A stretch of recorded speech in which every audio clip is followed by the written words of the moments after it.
बिस्मिल्लाहिर्रहमानिर्रहीम। अस्सलाम वालेकुम। कोलिनर्जिक एंटागोनिस्ट क्या होता है? जो क्या करे, किसी भी एक्शन को इनहिबिट करे। कोलिनर्जिक एसिटाइल कोलिन के लिए वर्ड यूज़ हुआ है, मतलब जो सब्सटेंस एसिटाइल कोलिन के एक्शन को इनहिबिट करे। एसिटाइल कोलिन क्या करता था, जाके निकोटिनिक मस्करीनिक रिसेप्टर्स पे एक्ट करके को जो इसका एक्शन होता वो जो है वो ये इनिशिएट करवाता। लेकिन एंटागोनिस्ट क्या करेगा, ये उन रिसेप्टर्स पे जाके लगेगा जिस पे एसिटाइल कोलिन एक्ट करता था, जिस पे एसिटाइल कोलिन लगता और अपना काम करता अब ये एंटागोनिस्ट क्या करेगा, उन्हीं रिसेप्टर्स पे लगेगा। लेकिन ये क्या करेगा, एसिटाइल कोलिन की तरह उसकी तरह एक्शन शो नहीं करेगा। जस्ट ये क्या, इसकी एफिनिटी है, इसके पास जस्ट एफिनिटी है कि वो ये उन रिसेप्टर्स के साथ लगे जिसके साथ एसिटाइल कोलिन जो है वो अटैच होता है। बाकी इसके पास कोई इंट्रिंसिक एक्टिविटी नहीं है एसिटाइल कोलिन की तरह।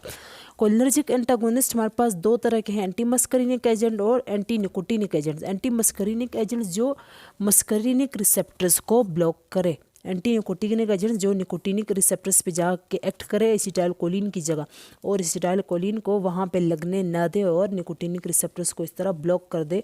एसिटाइल कोलिन का जो एक्शन है और उसका जो अटैचमेंट है उसको ये क्या करेगा, ब्लॉक कर देगा।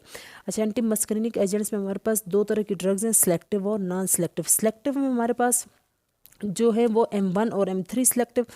M1 selective anti muscarinic agents में हमारे पास पायरिनजिपिन है, और M3 सिलेक्टिव एजेंट्स में डेरिफेनेसिन और सोलिफेनेसिन है। नॉन सिलेक्टिव मस्करीनिक एजेंट्स में एट्रोपिन और स्कोपोलामीन है। पायरिनजिपिन जो है ये क्या करता है, पायरिनजिपिन जो है वो M1 रिसेप्टर्स को M1 रिसेप्टर को इनहिबिट करता है। हमें पता है कि M1 रिसेप्टर्स जो है वो कहाँ पे है, M1 रिसेप्टर्स जो है वो स्टोमक के पेराइटल सेल्स में, ये स्टोमक के पेराइटल सेल्स में ये M1 रिसेप्टर्स जो है ये प्रेजेंट है, जिस पे एसिटाइल कोलिन जो है वो एक्ट करता है। और एसिटाइल कोलिन जाके इंस्पेक्ट करता है और जाके और क्या किस चीज़ की रिलीज काज करवाता है, हाइड्रोजन प्रोटॉन पंप से हाइड्रोजन की सिक्रीशन करवाता है। कौन, एसिटाइल कोलिन, जब M1 रिसेप्टर पे एक्ट करके।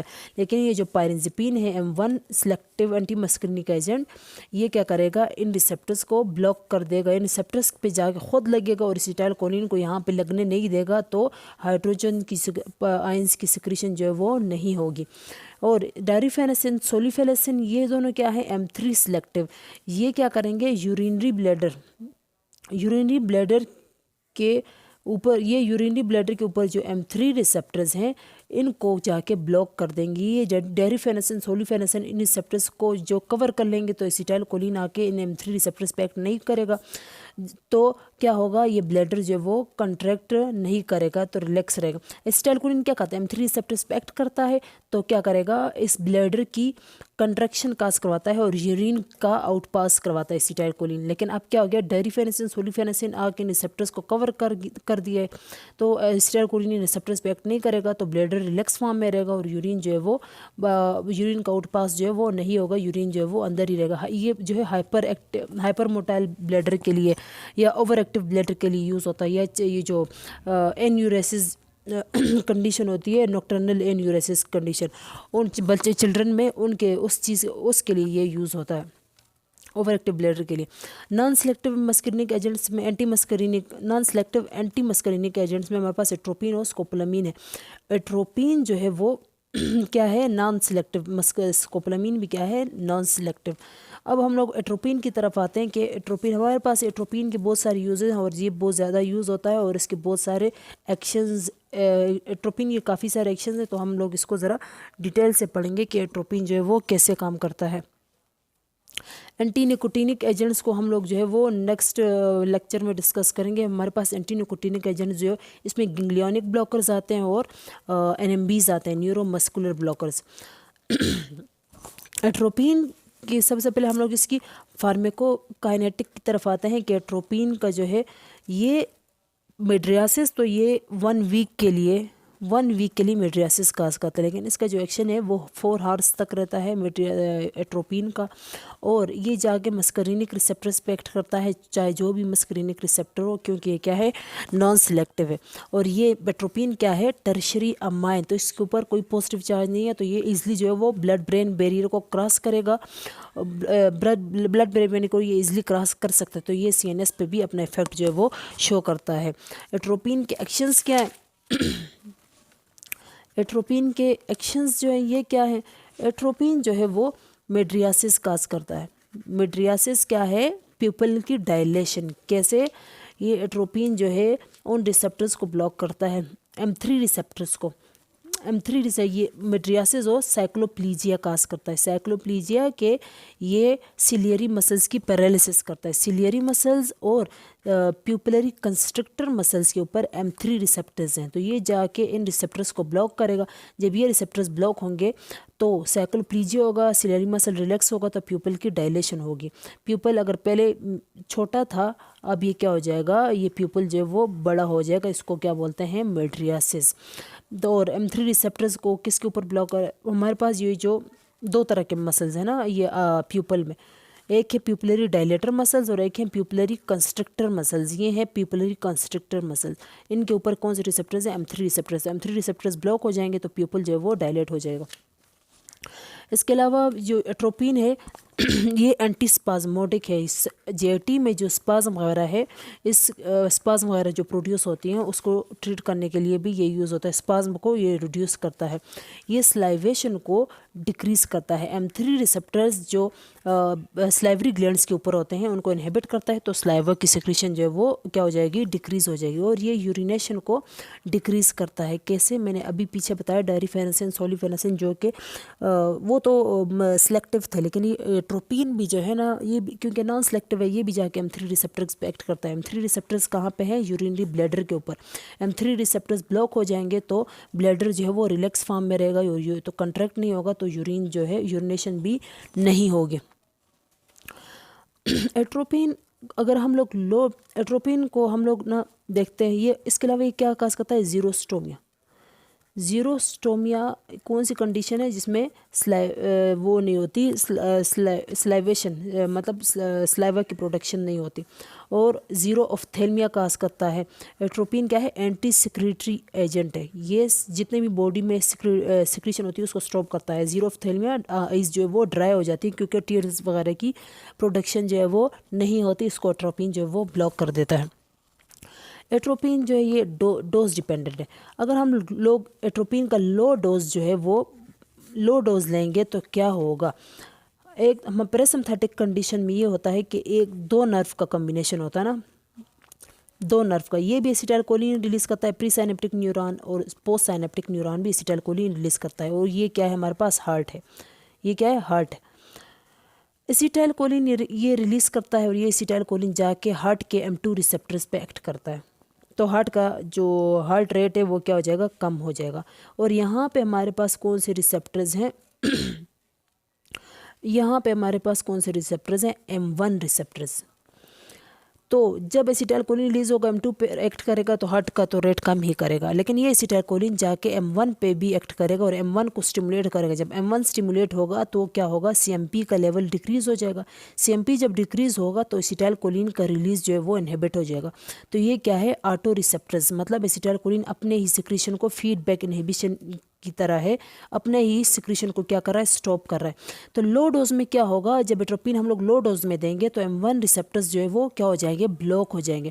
जब M1 रिसेप्टर्स ब्लॉक हो जाएंगे तो CMP जो है वो ज़्यादा हो जाएगा। CMP ज़्यादा होगा तो एसिटाइलकोलिन का रिलीज़ क्या हो जाएगा, ज़्यादा होगा। जब ये ज़्यादा होगा तो ये ज़्यादा से ज़्यादा M2 पे एक्ट करेगा और हार्ट रेट को क्या करेगा, M2 क्या इनहिबिटरी रिसेप्टर्स है ना, तो हार्ट रेट जो है वो बहुत ज़्यादा जो है वो कम हो जाएगा। तो क्या काज होगा, ब्रेडिकार्डिया, ब्रेडिकार्डिया जो है वो काज होगा।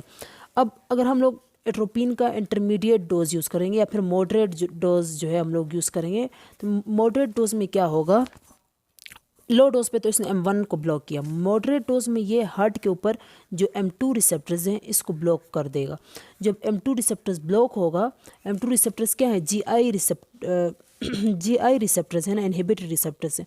जब M2 रिसेप्टर्स जो है वो क्या होंगे, ब्लॉक होंगे, तो इससे क्या होगा, ये जो M2 रिसेप्टर्स ब्लॉक होंगे तो हार्ट रेट जो है वो क्या हो जाएगा, पहले अगर डिक्रीज़ हो रहा था अब ये क्या हो जाएगा, इंक्रीज हो जाएगा। हार्ट ये क्या है, GI receptors, M2 receptors develop होंगे तो पहले अगर हार्ट रेट क्या हो रहा था, डिक्रीज कर रहा था ना M2 रिसेप्टर्स, अब ये M2 रिसेप्टर्स को किसने ब्लॉक किया, एट्रोपिन ने, तो हार्ट रेट क्या हो जाएगा, इंक्रीज हो जाएगा।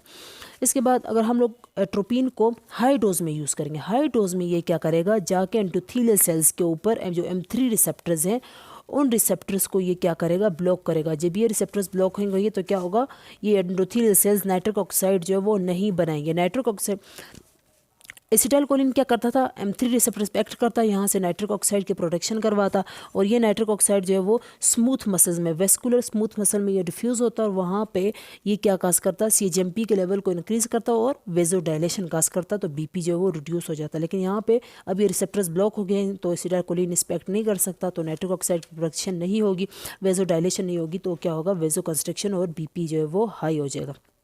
ये जो है इसकी डोज डिपेंडेंट प्रॉपर्टीज़ थी। एट्रोपिन को जो है ना हम लोग किस लिए देते हैं, मेड्रियासिस, क्यों, क्योंकि हम मेड्रियासिस प्यूपल को डायलेट क्यों करवाते हैं, जब हम लोगों ने क्या करनी होती है, रेटिनोस्कोपी करनी होती है या फिर आई की एग्जामिनेशन करनी होती है, तो हम लोग उस कंडीशन में जो है वो एट्रोपिन देते हैं। इसके अलावा प्यूपल को इसलिए भी डायलेट करवाते हैं, हम लोग क्या करते अक्सर इन्फ्लेमेटरी कंडीशन में क्या होता है कि आई का ये लेंस है और ये आगे क्या है, आयरस, आयरस और लेंस के दरमियान ऐसे क्या हो जाती है, इन्फेक्शन की वजह से यहाँ पे एक बॉन्ड अटैचमेंट जो है वो बन जाती है। तो हम लोग क्या करते हैं, सबसे प्यूपिलरी डायलेटर सब्सटेंस देते हैं। जब ये प्यूपिलरी डायलेटर मेड्रियासिस से क्या होगा, ये जो आयरस है ये थोड़ा पीछे हो जाएगा, मतलब ये ऐसे पीछे की तरफ हो जाएगा, प्यूपल जो है वो जब डायलेट होगा, और जब प्यूपल कंस्ट्रक्ट होगा तो ये आयरस जो है वापस क्या हो जाएगा, आगे की तरफ ऐसे आएगा।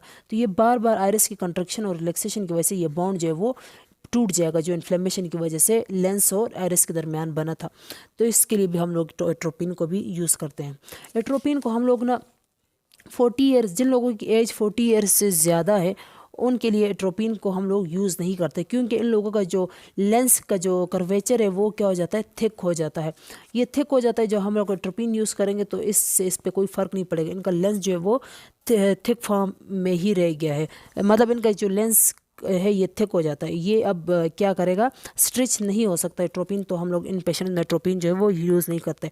एट्रोपिन जो है वो साइक्लोप्लीजिया काज करता है। साइक्लोप्लीजिया क्या है, सिलियरी मसल्स की पैरालिसिस, ये मैंने पहले भी बताया अभी। अच्छा, एट्रोपिन जो है वो अब इसकी यूजेस क्या हैं, एट्रोपिन को हम लोग किस किस चीज़ के लिए यूज़ करते हैं, ये तो इसके एक्शंस थे, लेकिन हम लोग इसको यूज़ किस लिए करते हैं।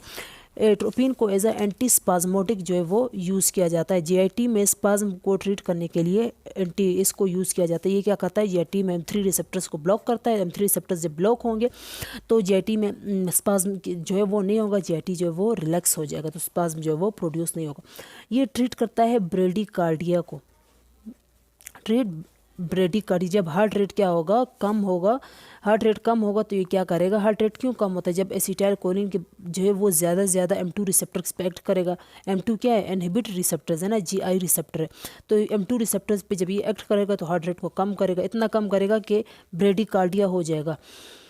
तो ब्रेडिकार्डिया को ट्रीट करने के लिए हम लोग एट्रोपिन देते हैं। एट्रोपिन जो है वो M2 रिसेप्टर्स पे एक्ट करेगा, M2 रिसेप्टर्स को ब्लॉक करेगा। M2 रिसेप्टर्स जब ब्लॉक होंगे GI जो है वो ब्लॉक हो जाएगा, तो CMP का लेवल जो है वो बढ़ जाएगा। अगर पहले जो है वो GI में क्या हो रहा था, CMP कम हो रहा था, अभी क्या हो जाएगा, CMP का लेवल बढ़ जाएगा और हार्ट रेट जो है वो इंक्रीज़ हो जाएगा। इसके अलावा एट्रोपिन को हम लोग यूज़ करते हैं as anti secretory agents. Anti secretory agents ये कब, ये जब सर्जरी वगैरह में हम लोग इसको एंटी सिक्रीटरी एजेंट्स के तौर पे इसको यूज़ करते हैं। एट्रोपिन को हम लोग प्री एंड पोस्ट कंडीशन में यूज़ करते हैं, आफ्टर सर्जरी में। सर्जरी से पहले भी हम लोग एट्रोपिन को यूज़ करते हैं और सर्जरी के बाद भी हम लोग एट्रोपिन को यूज़ करते हैं। सर्जरी से पहले कैसे और सर्जरी से बाद कैसे, जब हम लोग सर्जरी करते हैं तो क्या देते हैं, एनेस्थेटिक्स। एनेस्थेटिक्स क्या है, इरिटेंट। ये क्या करते हैं, ये रिस्पायरेटरी ट्रैक्ट में म्यूकस वगैरह की ज़्यादा प्रोटेक्शन करते हैं। जब ज़्यादा प्रोटेक्शन होगी तो हमारे ब्रोंक्यूल जो है वो म्यूकस की ज़्यादा प्रोटेक्शन की वजह से वो ब्लॉक हो जाएंगे, तो ब्रोंकोस्पाज्म होगा और सांस लेने में दुश्वारी होगी। तो क्या करेंगे हम लोग, क्या देंगे इन पेशेंट्स को, एट्रोपिन। एनेस्थीसिया लगाने से पहले हम लोग इनको एट्रोपिन देंगे ताकि जो म्यूकस की प्रोडक्शन है, जो स्लाइवा की प्रोडक्शन है, वो क्या हो जाए, स्टॉप हो जाए और ब्रोंकोस्पाज्म, लेरेंजोस्पाज्म जो है वो प्रोड्यूस ना हो। दूसरा ये आफ्टर सर्जरी हम लोग देते हैं, हम लोग क्या देते हैं, एनएमबीज, न्यूरो मस्कुलर ब्लॉकर्स। कब कब जब हम लोगों ने सर्जरी करनी होती है, ये क्या करते हैं, एनएमबीज, निकोटिनिक रिसेप्टर्स को ब्लॉक करते हैं ना, एनएम रिसेप्टर्स को, निकोटिनिक चैनल्स को ब्लॉक करते हैं, एनएम रिसेप्टर्स को ये ब्लॉक करते हैं।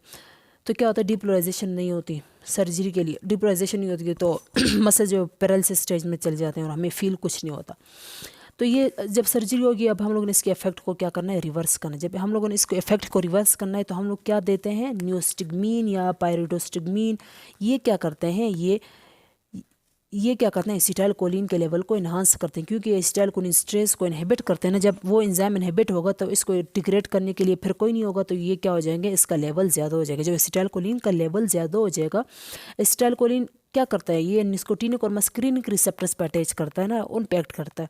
तो ये एनएम पे जो पहले एनएमबीज लगे हुए थे, न्यूरोमस्कुलर ब्लॉकर्स ने निकोटिनिक रिसेप्टर्स को कवर किया था। अब जाके एसिटाइलकोलिन इसको रिप्लेस कर देगा, क्योंकि इसकी कंसंट्रेशन जो है क्या हो गई है, ज़्यादा हो गई है, तो अब इसको रिप्लेस करेगा। लेकिन हमें पता है न्यूस्टिग्मीन जो है ना, ये तो डिफ्यूज़ एक्शन है इसका। एसिटाइलकोलिन ये बॉडी में कहीं भी ज़्यादा कर सकता है, तो एसिटाइलकोलिन तो बॉडी में हर जगह ज़्यादा हो गया। जब हर जगह ज़्यादा हो गया, अभी एसिटाइलकोलिन ज़्यादा है हार्ट के पास, तो ये एसिटाइलकोलिन हार्ट के M2 रिसेप्टर्स पे एक्ट करेगा, तो क्या करेगा, हार्ट रेट को डिक्रीज़ करेगा, ब्रेडिकार्डिया काज करेगा। तो हम लोग क्या करेंगे, ये जो एसिटाइलकोलिन, ये जो इसका डिफ्यूज़ एक्शन है, हम चाहते हैं कि हम ब्रेडिकार्डिया काज ना करे। सबसे पहले हम लोग क्या करेंगे, एट्रोपिन देंगे पेशेंट्स को। और ये एसिटाइलकोलिन जो इन्हांस हो गया है, जो ज़्यादा हो गया है, ये तो मोटिलिटी भी ज़्यादा करता है, जीआईटी की मोटिलिटी को भी ज़्यादा करता है। इसी तरह ये डायरिया काज करता है, स्लाइवेशन ज़्यादा करता है और स्वेटिंग ज़्यादा करता है। तो हम लोग क्या करेंगे, एट्रोपिन देंगे। एट्रोपिन क्या करेगा, जाके सब रिसेप्टर्स को जो है वो मस्कुलिनिक रिसेप्टर्स को ब्लॉक कर देगा, M2 रिसेप्टर्स को ब्लॉक कर देगा। तो हार्ट रेट जो है वो ब्रेडिकार्डिया नहीं होगा, हार्ट रेट जो है वो डिक्रीज़ नहीं होगा। तो न्यूस्टिग्मीन लगाने से भी पहले हम लोग क्या देंगे, एट्रोपिन देंगे, देन न्यूस्टिग्मीन, ताकि एनएमबीज के रिवर्स उसको इफेक्ट को रिवर्स किया जा सके। तो ये हैं एट्रोपिन के यूजेस।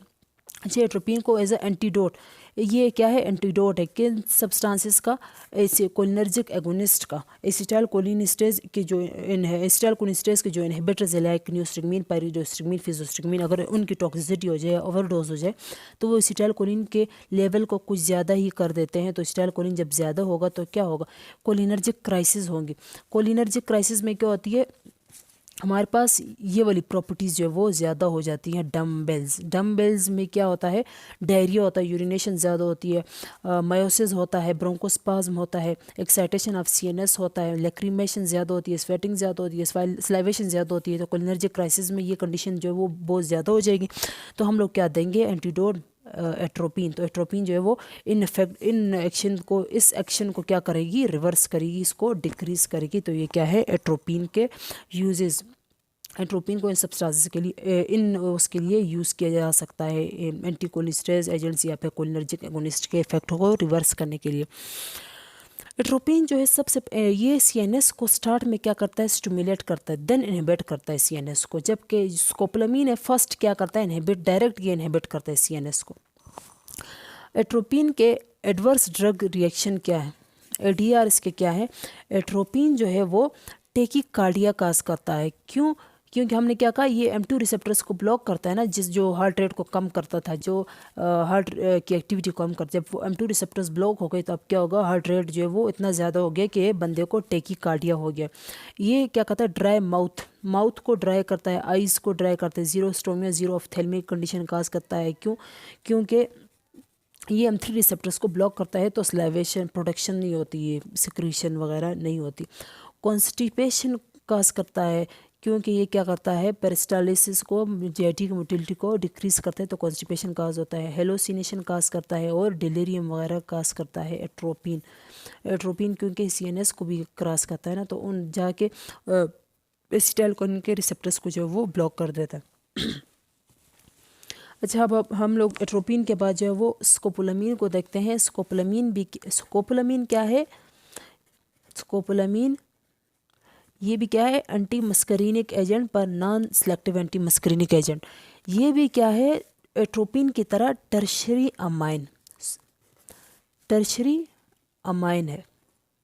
एट्रोपिन की तरह ये भी क्या है, टर्शरी अमाइन है, पर इसकी जो हाफ लाइफ है वो क्या है, एट्रोपिन से क्या है, इसकी हाफ लाइफ जो है वो थोड़ी ज़्यादा है।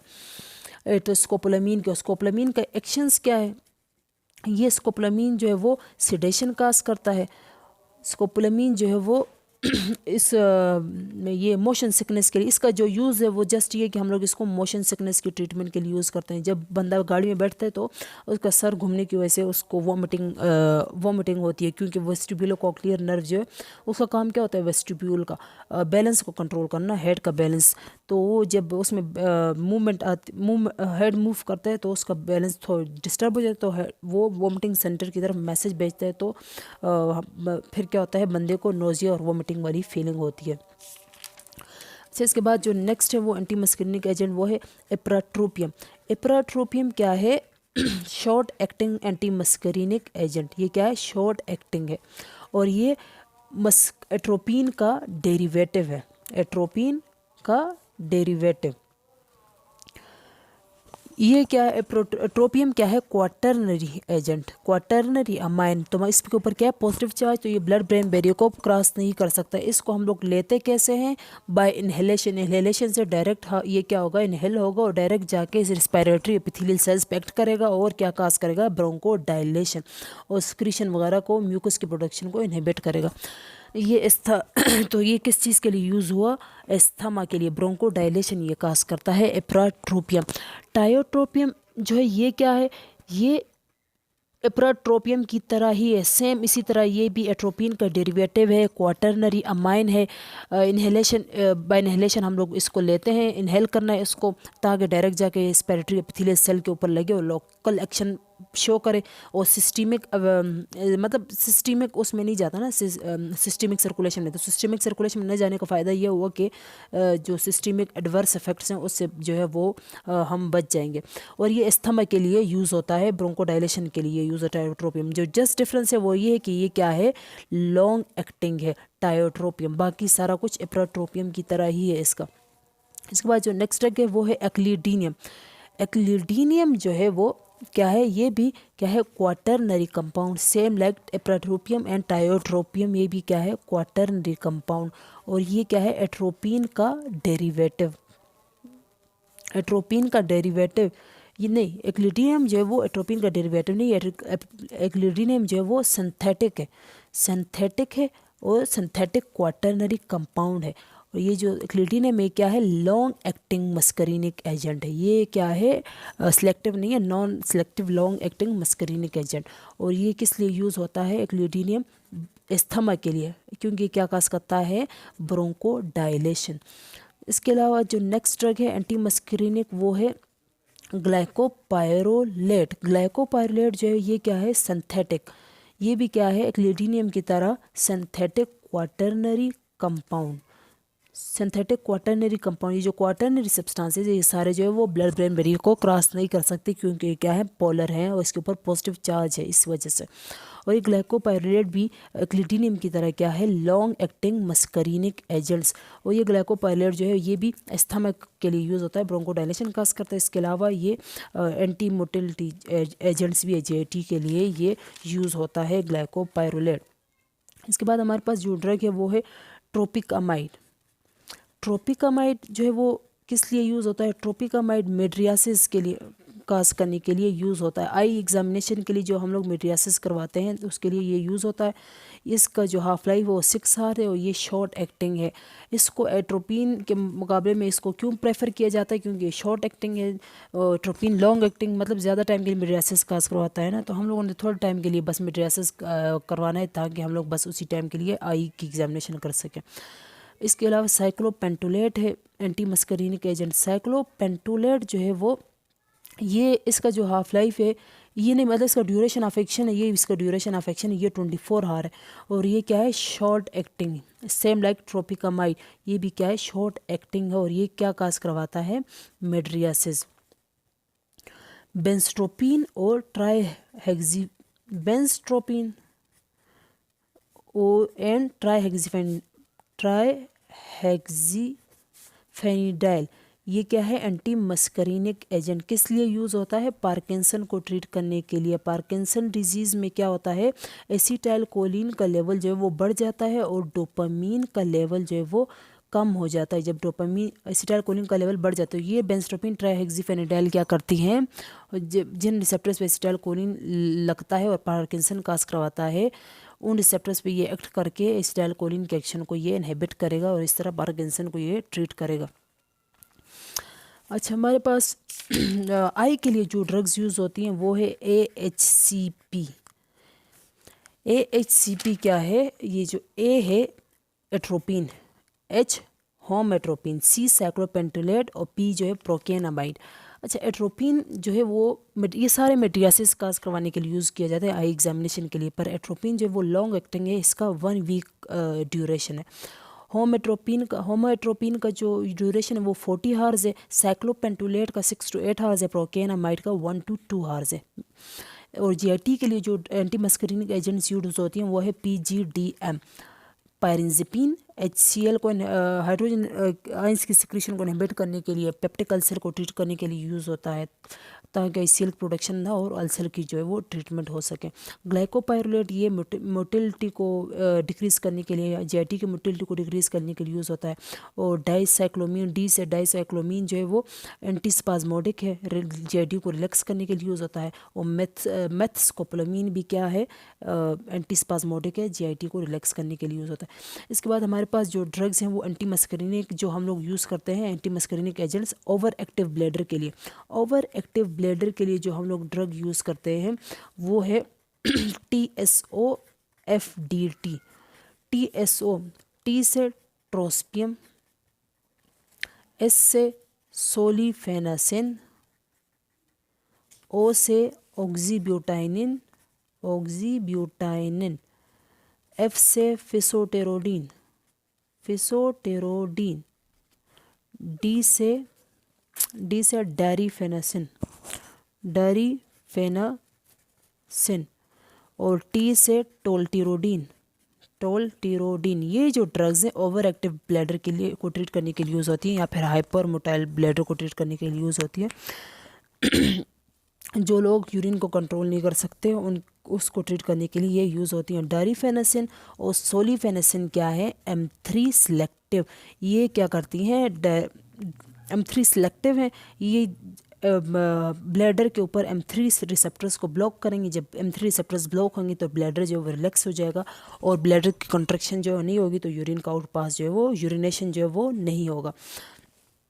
ट्रोस्पियम जो है वो क्वाटरनरी कंपाउंड है, ये ब्लड ब्रेन बैरियर को क्रॉस नहीं कर सकता। तो जिन लोगों को डिमेंशिया का प्रॉब्लम है, डिमेंशिया का प्रॉब्लम है, उनमें हम लोग इसको यूज़ करते हैं। ट्रोस्पियम में डिमेंशिया में क्या होता है, एसिटाइलकोलिन का लेवल कम हो जाता है, तो ट्रोस्पियम जो है वो ब्लड ब्रेन बैरियर को क्रॉस नहीं कर सकेगा।